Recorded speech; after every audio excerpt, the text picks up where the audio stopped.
اگر آپ کسی کو دیکھیں اور دیکھنے کے بعد اللہ یاد آ جائے، کسی کو دیکھنے کے بعد آنکھوں میں آنسو آ جائے، کسی کو دیکھنے کے بعد اگر حرم پاک کا تصور ابھر آئے، گنبد خضرا یاد آ جائے، تو پھر سمجھ لیجئے کہ یہ اللہ والا ہے، اسے دیکھ کر خدا یاد آ گیا، اور پھر اس کا عمل مقبول ہے، قبول نہیں ہے۔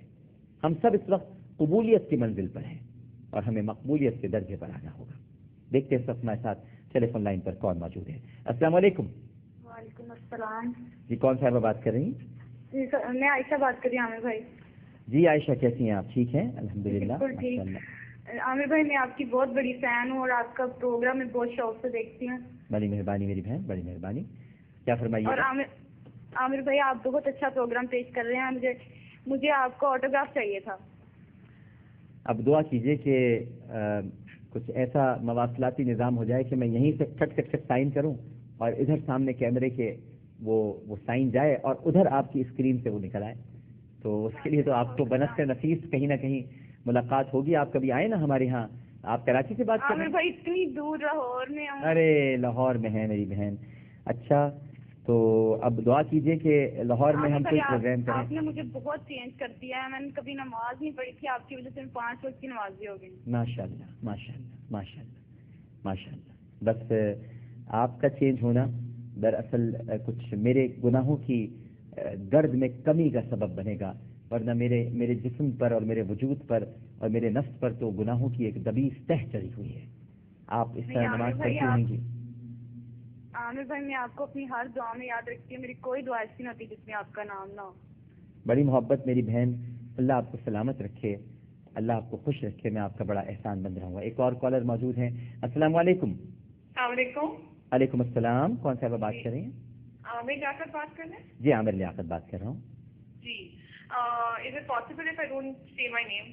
جی جی بالکل، آپ اپنا نام نہیں بتائیے پلیز۔ اوکے ایکچولی عامر نے مجھے ایک بات یہ پوچھنی تھی میرے ابو کے حوالے سے۔ جی جی۔ میرے ابو ہیز بین ورکنگ ان ایک کمپنی میں کام کر رہے تھے بہت عرصے سے، ٹھیک ہے، اینڈ 25 ایئرس تک ان کو اوارڈس ملتے رہے ماشاء اللہ، ان کی پرفارمنس واز ایکسلنٹ۔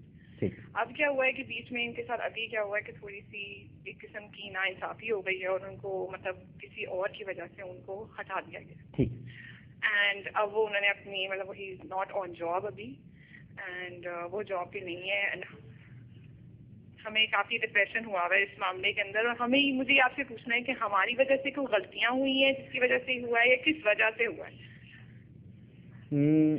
مطلب مجھے ایک بات بتائیں، ایک بندہ جس نے اپنی پوری ایک سروس گزاری ہے، نہ کسی سے جھوٹ بولا ہے، نہ کوئی مطلب پوری لائلٹی کے ساتھ ایک سروس گزاری ہے، اس کے ساتھ اتنا بڑا حادثہ ہو جاتا ہے، اس میں کوئی اللہ تعالیٰ کی مصلحت ہے؟ کیونکہ ہمیں سمجھ میں نہیں آ رہا ابھی جو میں آپ کو تسلی دینے کی کوشش کرتا ہوں، میری بات توجہ سے سنیے گا۔ آپ ہیں نا ٹیلی فون لائن پر اس وقت؟ جی جی۔ اچھا یوں سنیے گا کہ ایک صحابی تھے، ان کا نام تھا حضرت خباب۔ کیا نام تھا؟ کیا نام تھا؟ حضرت خباب۔ حضرت خباب بن ارت رضی اللہ تعالی عنہ۔ جی اب ہوا کیا میری بہن کہ حضرت خباب جو تھے وہ اسلام لے کر آ گئے تھے، لیکن ان کی جو مالکہ تھی وہ ایک عورت کے غلام تھے، تو وہ مالکہ کیا کرتی تھی کہ حضرت خباب کو اذیت دینے کے لیے روزانہ ایک لوہے کی سلاخ گرم کرتی تھی اور اس سے ان کے سر پر کنگھا کیا کرتی تھی، جس سے ان کی کھال اتر جاتی تھی، پہلے بال اترے پھر کھال اتری، ایک دن گوشت بھی ادھر گیا اور چربی دکھائی دینے لگی اور پھر مغز بھی نظر آنے لگا، تو تکلیف سے اور شدت سے بے ہوش ہو گئے، اور وہ ان کے جسم پر جگہ جگہ وہ سلاخ داغا بھی کرتی تھی، اذیتیں دیتی تھی، کھانا پینا بند کر دیا تھا، سب کچھ ان سے چھین لیا تھا اسلام لانے پر۔ تو ایک دن وہ بہت زیادہ تکلیف جب ان کو ہوئی، بہت زیادہ درد جب ہوا، تو وہ نبی کریم صلی اللہ علیہ وآلہ وسلم کے پاس تشریف لے گئے۔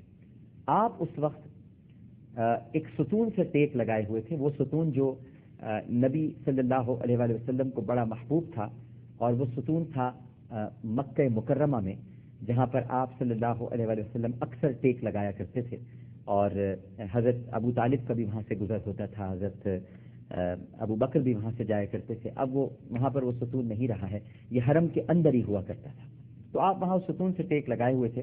لوگ بعض روایتوں میں رکن یمانی آتا ہے، لیکن نہیں، ایک ستون تھا جہاں سے آپ نے ٹیک لگائی ہوئی تھی. آپ استراحت فرما رہے تھے. آپ سن رہی ہیں نا میری بہن؟ جی جی جی. تو حضرت خباب آئے اور انہوں نے آ کے کہا کہ یا رسول اللہ صلی اللہ علیہ وسلم. آپ ایک دم چونک کر اٹھے. فرمایا کیا ہوا خباب؟ بڑی بری حالت میں ہو، پورا چہرے سے پورا لہو ٹپک رہا ہے. روتے ہوئے کہنے لگے سرکار کیا ہم حق پہ نہیں ہیں؟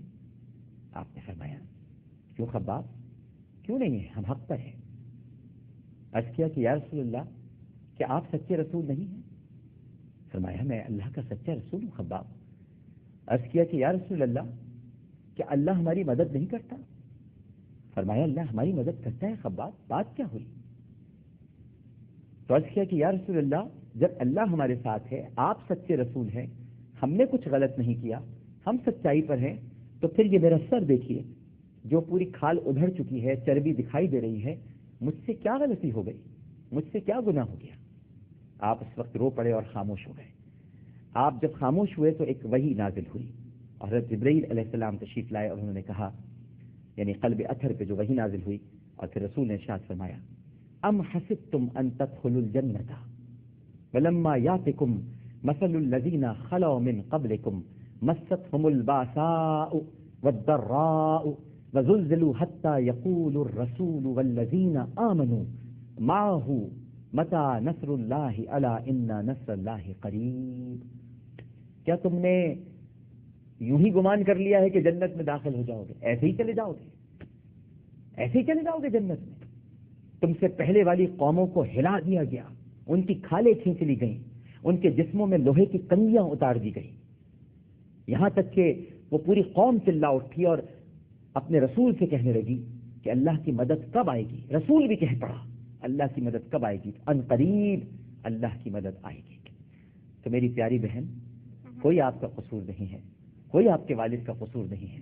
یہ اللہ کو آپ کے والد سے بہت پیار ہے اور وہ آزما رہے ہیں آپ کے والد کو، اور آپ کو بھی آزما رہے ہیں، کیونکہ بہت جلد مدد آئے گی، بہت جلد نصرت آئے گی. حضرت خباب یہ سننے کے بعد اتنے خوش ہو کر واپس گئے کہ بس پھر ان کی خوشی کا کوئی ٹھکانہ نہیں تھا، اور فرمایا کہ آج کے بعد اگر میری مالکہ مجھے قتل بھی کر دے یا رسول اللہ تب بھی کوئی شکوہ زبان پہ نہیں لاؤں گا. تو آپ کوئی اسپیسیفک دعا بتا سکتے ہیں، کوئی آیت بتا سکتے ہیں جو ہم اس آزمائش کے ٹائم پہ پڑھیں جس سے ہماری یہ مدد ہو جائے؟ بالکل، آپ یقیناً میں آپ کو بتا سکتا ہوں. آپ پڑھا کیجئے، شروع میں پڑھا کیجئے ان للہ و انا الیہ راجعون، ان للہ و انا الیہ راجعون، اللہم اجرنی فی مصیبتی واخلف لی خیرا منہا. کیا؟ دوبارہ پڑھ لیتا ہوں میں. ان للہ و انا الیہ راجعون، اللہم اجرنی فی مصیبتی واخلف لی خیرا منہا. اچھا، ایک اور بات میں نے آپ سے کرنی تھی. انہوں نے کیا کیا کہ انہوں نے ناانصافی کر کے تو ہمیں نکال ہی دیا، لیکن اس کے بعد ابو کا سارا پیسہ بھی. اب آپ یہ دعا پڑھیے گا نا میری بہن، یہ جو میں نے آپ کو بتائی ہے، انشاءاللہ یہ دعا بھی پڑھیں، صبر بھی کریں، اور انشاءاللہ تعالی اللہ آپ کے سارے معاملات انشاءاللہ اسی ماہ مبارک میں حل کرے گا. بس یہ دعا پڑھتی رہیں، ان للہ و انا الیہ راجعون، اللہم اجرنی فی مصیبتی واخلف لی خیرا منہا. عامر لیاقت حسین کو اجازت دیجیے. آئیے اپنی اصلاح کریں پروگرام سے. ہم بھی اپنی اصلاح کرتے رہتے ہیں، میں تو ہر وقت اپنی اصلاح کرتا رہتا ہوں. مجھ میں تو بہت خامیاں ہیں، بہت کمیاں ہیں. اللہ تعالیٰ میری تمام کمیوں کو، میری تمام خامیوں کو دور کر دے، ایسا بنا دے مجھے پروردگار جیسا وہ چاہتا ہے. عامر لیاقت حسین کو اجازت دیجیے. پروگرام پیش کرتے ہوئے کوئی غلطی اور میری کوئی بات کسی کی طبیعت پر گرا گزری ہو تو میں معافی چاہتا ہوں. اپنا بہت خیال رکھیے گا. انشاءاللہ زندگی رہی تو کل اسی وقت اسی چینل پر آپ سے دوبارہ ملاقات ہوگی. اپنا بہت خیال رکھیے گا. اللہ حافظ.